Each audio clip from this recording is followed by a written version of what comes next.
Bismillahirrahmanirrahim. Assalamualaikum warahmatullahi wabarakatuh. A'udzubillahi minasyaitonirrajim. Yauma la yanfa'u malu wala banun illa man atallaha biqalbin salim. Kesempatan ini saya akan mengajak kita semua untuk bersyukur atas kemudahan menunaikan ibadah dalam keadaan sehat dan walafiat, sehat fisik maupun sehat hati dan keimanan kita. Salawat dan salam semoga tercurah kepada Rasulullah Sallallahu Alaihi Wasallam dan orang-orang yang istiqomah menempuh jalannya. Sahabat pendengar, saya akan sedikit merubah pola tausiah kita, lebih pendek mungkin. Tidak ada yang mampu memberikan manfaat di akhirat kelak kecuali orang-orang yang datang menghadap Allah dengan hati yang bersih, hati yang tidak terkotori oleh berbagai kemaksiatan kepadanya. Sebagaimana ayat yang saya bacakan tadi dalam surat Asy-Syu'ara ayat 88 dan 89. Hati yang sehat kelak akan membahagiakan pemiliknya, laksana tanah yang subur. Jika ditanami akan menghasilkan buah yang baik. Ada beberapa sifat dan ciri-ciri orang yang punya hati yang sehat. Antaranya pertama, memiliki perhatian kepada kebenaran. Dalam surat Az-Zumar ayat 18, mereka yang mendengarkan perkataan lalu mengikuti apa yang paling baik di antaramu.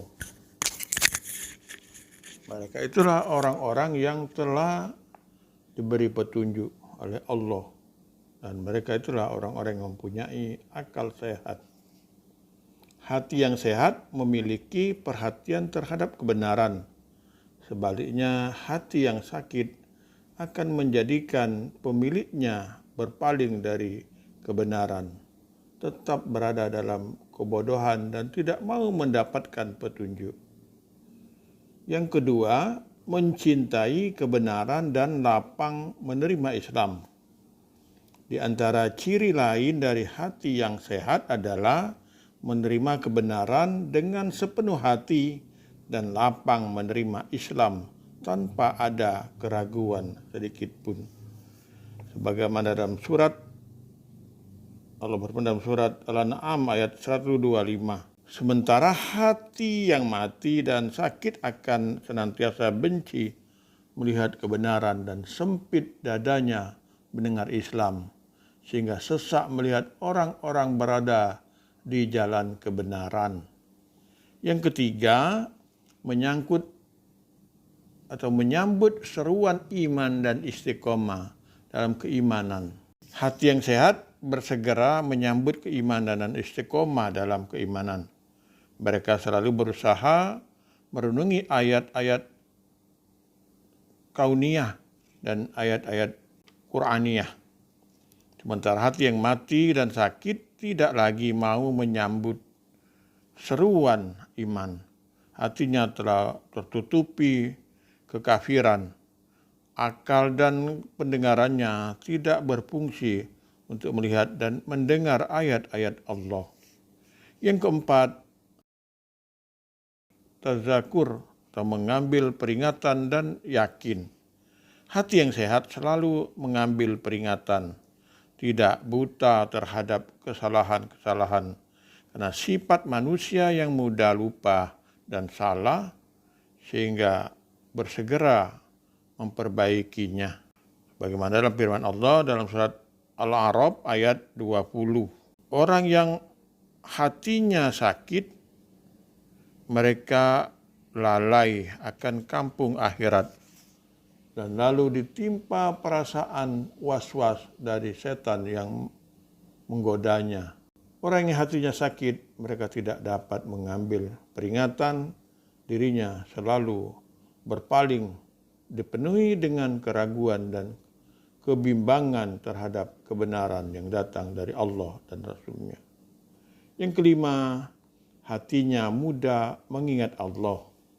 Orang yang hatinya sehat mudah mengingat Allah SWT, lunak dan mudah mengingat ayat-ayatnya.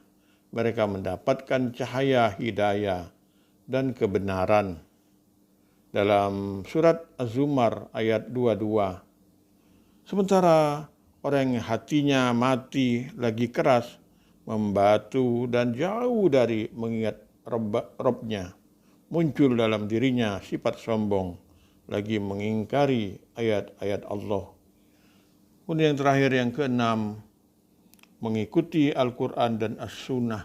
Orang yang hatinya sehat, senang dan lapang mengikuti Al-Quran dan As-Sunnah, baik dalam urusan dunia maupun akhirat. Mereka mentaati Allah SWT dan Rasul-Nya dengan penuh ketaatan. Sahabat pendengar yang berbahagia, begitulah kira-kira ciri hati orang-orang atau hati yang sehat.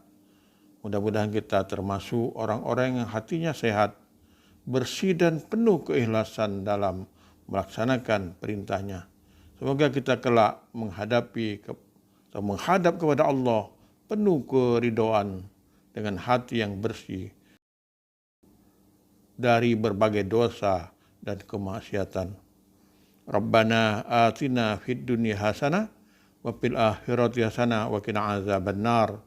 Subhana rabbika rabbil izzati amma yasifun wa salamun alal mursalin walhamdulillahi rabbil alamin. Assalamualaikum warahmatullahi wabarakatuh.